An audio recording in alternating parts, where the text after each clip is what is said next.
самое интересное, что есть уже реакция со стороны НАТО. И вы знаете, откуда летели все эти дроны? Сука, с Беларуси, даже не с России. То есть вы понимаете, что Россия целенаправленно била по Польше. Потому что если бы они летели с России, хрен знает откуда, то можно было бы как-то списать, что они случайно залетели в Польшу. Но, сука, запуск был в Беларуси.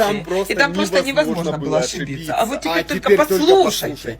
За одну только ночь было 19 вторжений. Это не один дрон, который случайно залетел. И не два, это 19. И сам премьер об этом сказал открыто. Значительная часть дронов шла именно с Беларуси. Также Дональд Туск добавил, из этих 19 целей польская оборона смогла... 4! Но, друзья, давайте теперь перейдем к самому интересному. Мощная реакция со стороны НАТО. Генсек НАТО после этого всего вышел и сказал: прошедшая ночь показала, что они готовы защищать территорию Альянса и его воздушное пространство. Конечно, очень мощная реакция. Не так ли? Завтра условно Россия поставит на границе с Беларусью грады и будет жестко их поливать. Он послезавтра выйдет и скажет, что мы, кстати, неплохо научились защищаться от российских градов. Друзья, ну а вы что думаете на этот счет? Всегда напишите свое мнение в комментариях, будет очень интересно почитать.